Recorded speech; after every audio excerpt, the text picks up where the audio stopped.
Veterinary medicine is a messy business both physically and emotionally. Vetsplaining is one veterinarian's attempt to explain and understand her own profession a little better. Join Dr. Lisa McFadden as she delves deep into the medical and business aspects of veterinary medicine.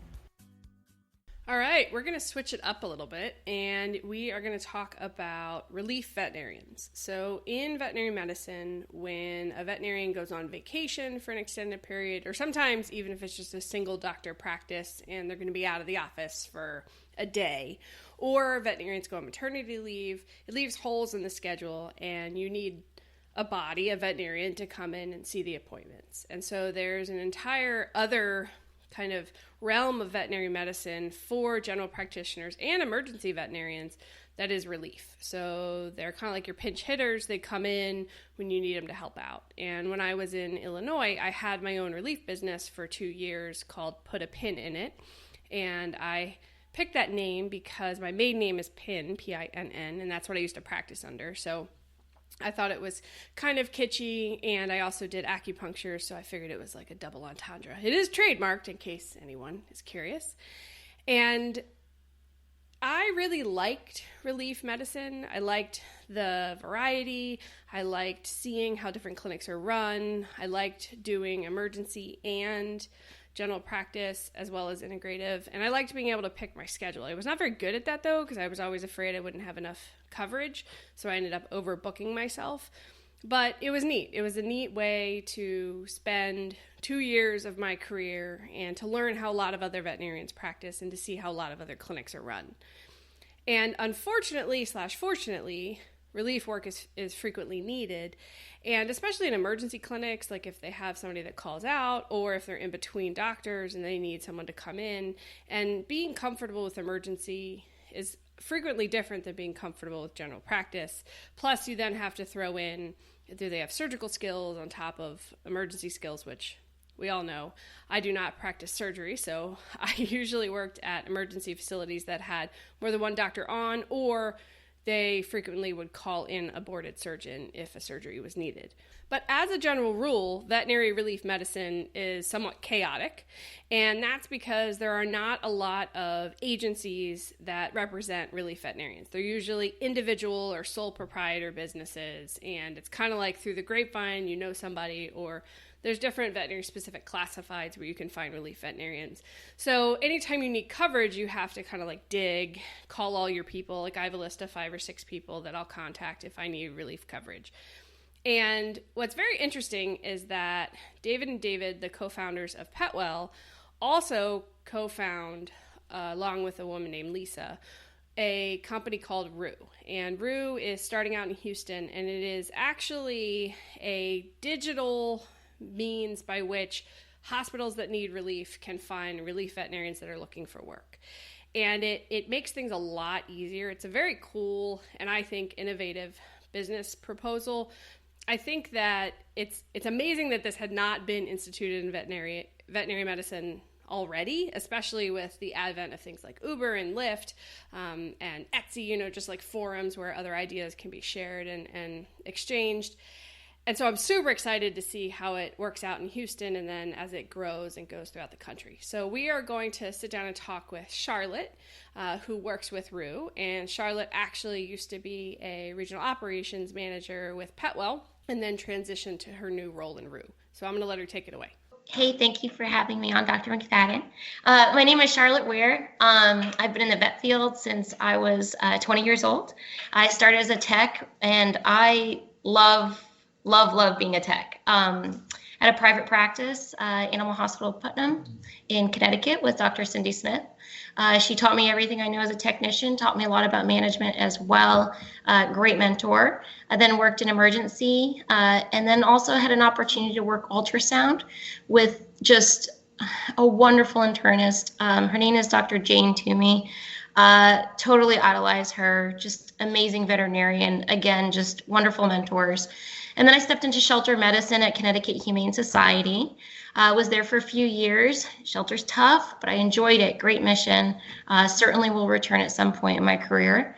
Moved to Houston after that. Third blizzard in Connecticut did me in, and I decided to put my resume up on Indeed and see what was out there in warmer states. Sure. You can only slip on ice and break your tailbone so many times. So Sunset Boulevard Animal Clinic was my next stop in Houston, Texas, with Dr. Paul Young, also amazing veterinarian. There's just so many of you out there, and I've had the opportunity to work with you. And then I was introduced to Petwell Partners by Christy O'Farrell. Christy worked with Veterinary Staffing Solutions here in Houston. She's who connected me with Dr. Paul Young. And when Petwell came to town and was looking to sort of revolutionize how acquisitions and operations was done in the field, I was intrigued by their vision and mission when I met with David and David. Really thought we could have a positive impact on the field. So I jumped on board with Petwell. Spent about 6 years with Petwell. My role definitely changed a lot. Year one, we went from one practice. By year 6, I know we're over 35 now nationwide. Certainly uniting all of the practices is high quality medicine and customer service, but most of all is the culture, really culture-faced, focused. It's a lot of fun. I loved my role in clinic operations for Petwell, working closely with doctors and managers to help create and nurture a positive, proactive culture. Really one of the best experiences I've had yet. The transformations are so much fun. It's awesome. I mean, in the vet field for me, I've never worked a day in my life, to be honest, because that's a bonus to doing what you love each and every day. It's not work, it's a passion, right? I'm sure everyone shares in that too. And now I'm on to Roo. So Roo, change of pace come January. Oh, so it's starting January 2020 or as of January 2019? As of January 2019, we kicked Roo off here in Houston, Texas. Wow. So tell me about Roo. Like, how did the idea start? What's the I equate it to like Tinder for veterinarians. I like that. No, I like that. I think that's a great equation. Like that makes a lot of sense. Mine, a lot of the time when I talk to people about Roo, I use Facebook meets Uber. But for veterinarians and hospitals, right? So it's live, seamless information. So how did Roo get started? Well, an obvious operational challenge when working with multiple hospitals was just plain and simply doctor capacity. It's a huge problem if you don't have a vet in-house in a practice. So to create a relief system that's easy to use, transparent, live information, accessible from anywhere that you have access to the internet, with the ability to unite a community essentially in their time of need while empowering the veterinarians on the platform with the ability to create their own schedule, their own individual work-life balance. They can explore the field, network, make friends. I mean, it really just all sounded like a win-win to us. It filled a void, and then it also created like a community aspect, right? So this is a systemic problem throughout the vet field. Doctor capacity. Veterinarians would, love to take vacation, love to have work-life balance, and love to be able to go on maternity and kind of not have that fear and have that coverage in place. So we also introduced accountability and open expectations. So having all of this transparency built into this innovative online platform, we've created that seamlessly matching doctors and hospitals. That really was the genesis of Roo. So Facebook meets Uber for relief vets. Although the platform functions in like a relief capacity for posting hospitals and requesting veterinarians to serve that relief need, I think the vision's a lot larger than that, right? So back on the community aspect, I mean, we're really striving to create a community for veterinarians, like a one-stop shop, if you will, where questions can be asked, answered, funny posts can be shared. Of course, we need that interjection of humor. And there's support. I mean, real non-judgmental support and a sense of camaraderie, right? Even states away, it could be countries away. Of course, I shoot high, shoot for the stars, right? Because the truth is, I mean, honestly, we need support in the profession, and we need to create like a balance, specifically like work-life balance.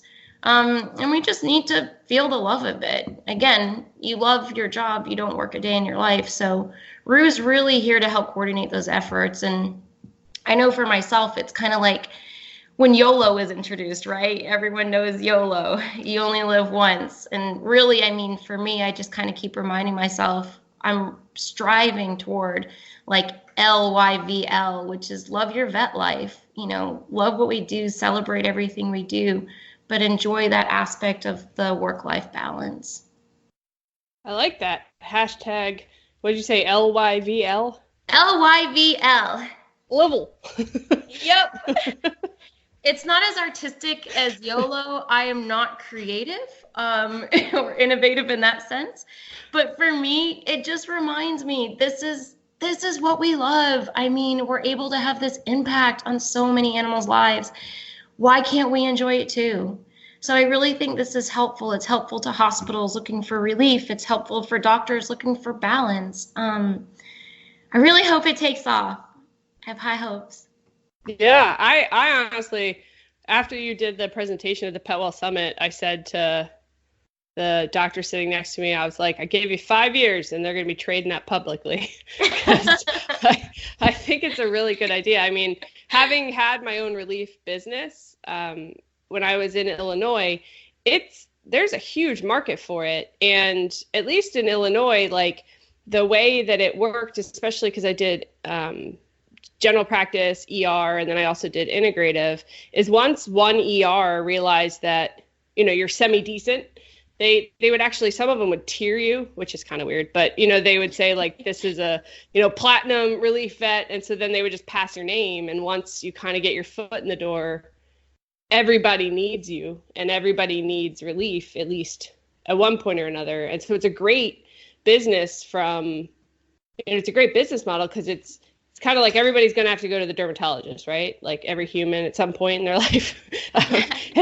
And dermatologists are always busy because, you know, skin issues are so chronic and the need for relief is so chronic. And like you said, like maternity leave, vacation. And I know for me, when I was a relief veterinarian, the hardest thing was finding that work-life balance because I didn't know when my next job would be. So I ended up overbooking myself. Like I spent 8 weeks solid with no break. Oh, wow. Yeah, it was, yeah. I was very successful, but very tired. So I think having something like this is so great for the hospital, but it's also great for the veterinarians because it lets them be able to organize their schedules a little bit better, like you said. And, you know, the harder relief is you're available when other people aren't. But because there's such a mass need for relief veterinarians, I think that's a great way to provide stability for people who want to do veterinary relief. Yeah, I think in like, that's a great point though. So, you know, relieving and being on 8 weeks straight, you know, with not having sort of that known of when the work would be there, because it's an online platform, we can onboard hundreds of thousands of users, and each user has their own individual dashboard, right? So they can manage that scheduling, but the hospitals would have that giant community that can be digested easily because it's all online based information. So you could log on and you could use it. If you're a veterinarian who works full time, but you're looking to pay down some of that student debt, you could, you know, use it once a month, twice a month. If you're a veterinarian who really wants to build out your own schedule and sort of explore the various facets and, you know, go hospital to hospital and learn different methods and skill sets and really explore your field, which I think is wonderful, you can use it in a full-time capacity. So there's just a variety of users that can easily be onboarded. And again, because it's so seamless and available, it would serve a need for everyone. And then just by sheer critical mass, the hospitals who are posting for the relief shifts have people available to hopefully fill those shifts. So yeah, I think it would be a great solve. And are you going to have a way in there where, you know, veterinarians can, I don't know if rate, although I guess it's basically rating the clinic where they were, like, because there were some clinics that was like, I wouldn't do after one experience. And then the reverse is true, right? Like some clinics hire a relief veterinarian and for whatever reason, they don't mesh well. So you're going to have a way that you can kind of, you know, Amazon review everybody as they do it. Yeah, actually, so I mean that was actually a component that we sort of viewed Uber being successful in, right? Hmm. And so not that